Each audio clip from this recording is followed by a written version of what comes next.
নমস্কাৰ বন্ধুসকল, মই হিৰেন।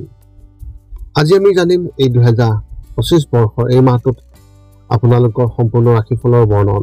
এই মাহটোত তুলা ৰাশিৰ ব্যক্তিসকলে কেনেধৰণৰ ফলাফল লাভ কৰিব। প্ৰথমে মোৰ চেনেলটো আপোনালোকে ছাবস্ক্ৰাইব কৰি ল'ব, যাতে মোৰ পিছৰ ভিডিঅ'বিলাক আপোনালোকে সহজে লাভ কৰিব পাৰে। লগতে মোৰ ভিডিঅ' যদি ভাল লাগে তেন্তে লাইক আৰু শ্বেয়াৰ কৰিব, কমেণ্ট কৰি আপোনালোকৰ মনোভাৱ প্ৰকাশ কৰিব। এতিয়া আহোঁ মূল বিষয়লৈ। আজি আমি জানিম এই 2025 বৰ্ষৰ এই মাহটোত সম্পূৰ্ণ ৰাশিফলৰ বৰ্ণন। আমাৰ সকলোৰে মনত এটা কৌতূহল আছে যে আগন্তুক মাহটো আমাৰ বাবে কেনেকুৱা হ'ব। বহু ধৰণৰ প্ৰশ্ন আমাৰ মনত উদয় হয়, যেনে ব্যৱসায় বা চাকৰিৰ ক্ষেত্ৰত অগ্ৰগতি হ'বনে নহয়, বা কিবা নতুন প্ৰত্যাহ্বানৰ সন্মুখীন হ'বলগীয়া হ'ব নেকি, এনেধৰণৰ বহুতো প্ৰশ্ন। সেয়েহে আপোনালোকক এই ভিডিঅ'টোৰ জৰিয়তে ৰাশি আৰু ৰাশিফলৰ ওপৰত ভিত্তি কৰি ৰাশিফলৰ ওপৰত বিভিন্ন গ্ৰহ আৰু নক্ষত্ৰমণ্ডলৰ প্ৰভাৱ আৰু গতিবিধিৰ বিষয়ে অধ্যয়ন কৰিছোঁ। এই কথা মনত ৰাখি আমি আপোনালোকক এই 2025 বৰ্ষৰ এই মাহটোত ৰাশিফলৰ মতে সঠিক মূল্যায়ন কৰিছোঁ, যাতে আপোনালোকে সেই অনুসৰি প্ৰস্তুতি চলাব পাৰে।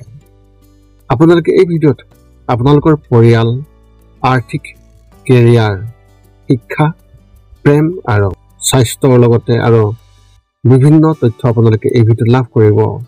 ইয়াৰ দ্বাৰা আপুনি জানিব পাৰিব যে আপোনাৰ ৰাশিফলৰ অনুসৰি কি কি প্ৰস্তুতি চলাব লাগিব।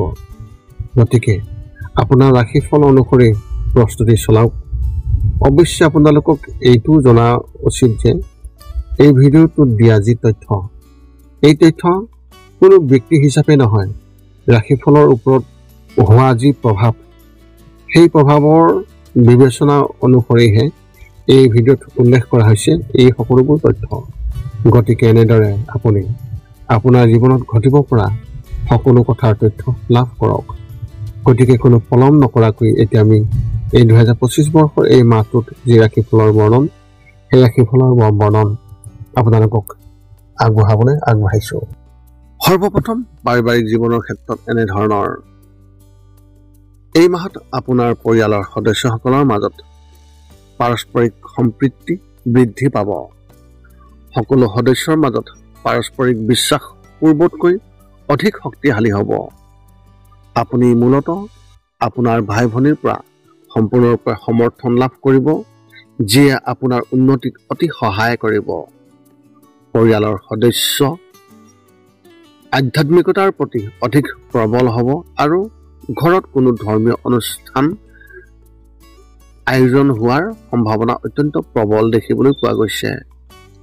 আত্মীয় স্বজন ঘৰত আহিব আৰু অহা যোৱা থাকিব, যাৰ বাবে ব্যস্ততা অলপ বেছি থাকিব। এই সময়ছোৱাত নিজৰ স্বভাৱত কোমলতা বজাই ৰাখক।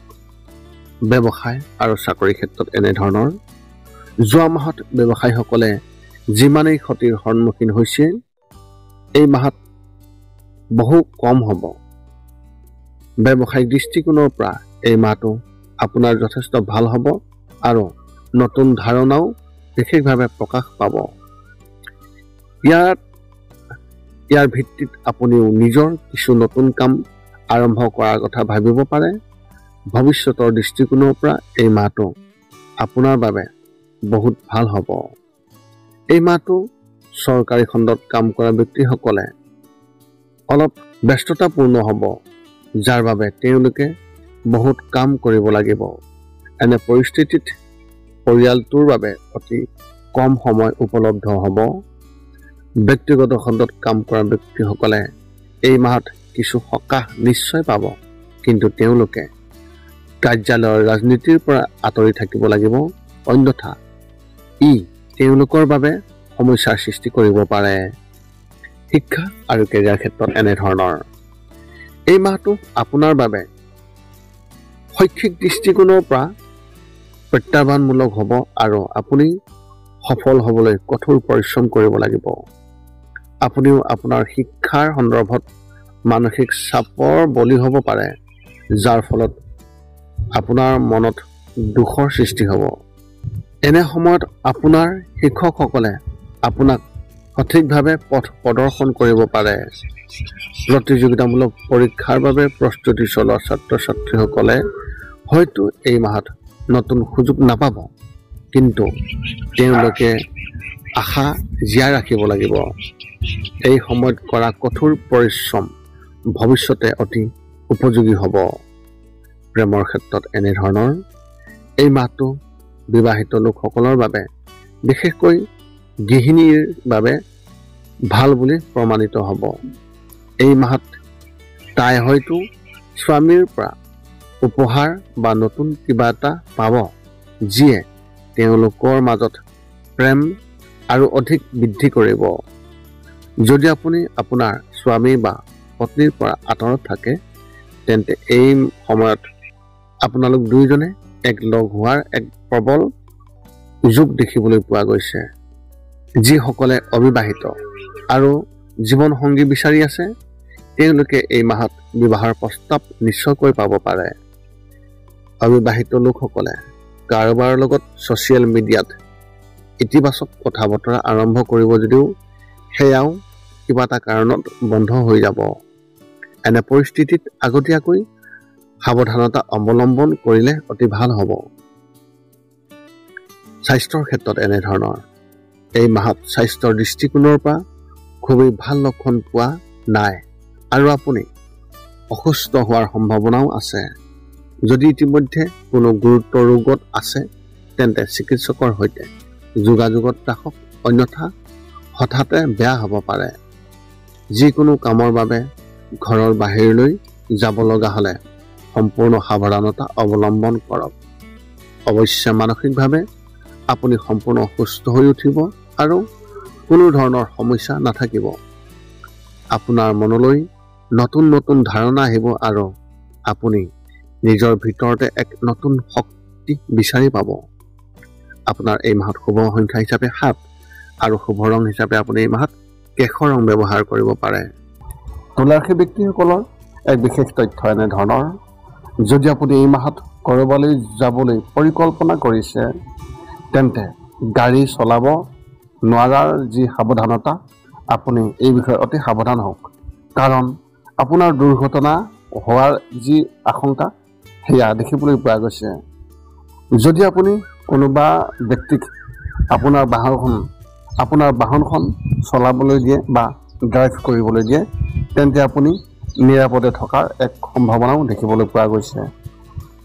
এতিয়া আপুনি সকলো তথ্য লাভ কৰাৰ পিছত এই 5টা কাম কৰিবলৈ আপুনি যিমান পাৰি চেষ্টা কৰক। সৰ্বপ্ৰথমটো হৈছে আপুনি আপোনাৰ শৰীৰটো সুস্থ কৰি ৰাখিবলৈ দৈনিক যোগাসন কৰক, য'ত মূলতঃ 10 মিনিটৰ বাবে ওমকাৰ মন্ত্ৰ, 10 মিনিটৰ বাবে কপালভাতি আৰু 10 মিনিটৰ বাবে অনুলোম বিলোম। ইয়াৰ লগে লগে আপোনাৰ শাৰীৰিক আৰু মানসিক স্বাস্থ্য একেবাৰে নিখুঁত হৈ থাকিব। 2 নম্বৰটো হৈছে ৰাতি শোৱাৰ আগতে নিস্তব্ধ আৰু নিৰ্জন ঠাইত 10 পৰা 20 মিনিট ধ্যান কৰিব লাগে। ইয়াৰ দ্বাৰা 2টা উপকাৰ পোৱা যায়। এটা হ'ল আপুনি ভাল টোপনি পাব আৰু দ্বিতীয়টো হৈছে পিছদিনা আপুনি সতেজ অনুভৱ কৰিব। ধ্যান কৰি থাকোঁতে মধ্যমীয়া শব্দৰ শান্ত সংগীতো আপুনি শুনিব পাৰে। 3 নম্বৰটো হৈছে প্ৰতি মংগলবাৰে পুৱা নিশ্চয় হনুমান চালিচা পাঠ কৰক আৰু হনুমান মন্দিৰ দৰ্শন কৰক, নতুবা আপুনি বিষ্ণু মন্দিৰ দৰ্শন কৰক। ইয়াৰ দ্বাৰা আপোনাৰ আৰু আপোনাৰ পৰিয়ালৰ যিকোনো সদস্যৰ সংকট দূৰ হ'ব আৰু সদায় সুখ আৰু শান্তি থাকিব। 4 নম্বৰটো হৈছে ঘৰৰ বাহিৰত গৰু আৰু কুকুৰক প্ৰতিদিনে আপুনি পাৰিলে খাদ্য খুৱাব লাগে। খাদ্য খোৱাওক আৰু যদি পাৰে চৰাই চিৰিকটি আদিকো খাদ্য আৰু পানীৰ যোগান ধৰক। এই পৃথিৱীখন যিমান আমাৰ, সিমানেই সিহঁতৰো।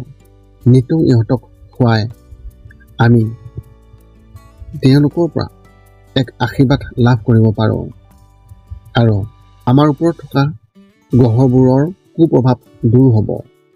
সদশেষত 5 নম্বৰটো হৈছে আপুনি পাৰিলে মাজে মাজে চৌপাশৰ দুখীয়া ব্যক্তিসকলক আপুনি পাৰিলে সহায় কৰক আৰু ভোকাতুৰ ব্যক্তিসকলক আপুনি পাৰিলে খুৱাবলৈ চেষ্টা কৰক। এই আছিল এই 2025 বৰ্ষৰ মে মাহটোত তুলা ৰাশি ব্যক্তিসকলে লাভ কৰিবলগীয়া সম্পূৰ্ণ ৰাশিফলৰ বৰ্ণন। যদি আপোনাৰ মনত এতিয়াও জ্যোতিষ সম্বন্ধীয় কিবা প্ৰশ্ন আছে তেন্তে আপুনি আমাক এই ভিডিঅ'ৰ তলত কমেণ্ট কৰি আপোনাৰ প্ৰশ্ন আমাক অৱগত কৰক আৰু আমি আপোনালোকৰ সেই সকলো প্ৰশ্নৰ উত্তৰ আমি সকলো সময়তে দিবলৈ আমি সকলো সময়তে সাজু থাকোঁ। যদি মোৰ ভিডিঅ'টো ভাল লাগিল লাইক শ্বেয়াৰ কমেণ্ট কৰি লগতে চেনেলটোকো ছাবস্ক্ৰাইব কৰি থ'ব যাতে আমি অন্য এটা ভিডিঅ'ত পুনৰ আপোনাৰ লগত সম্পৰ্ক স্থাপন কৰিব পাৰোঁ। পুনৰ লগ পাম অন্য এটা ভিডিঅ'ত। আজিলৈ ধন্যবাদ।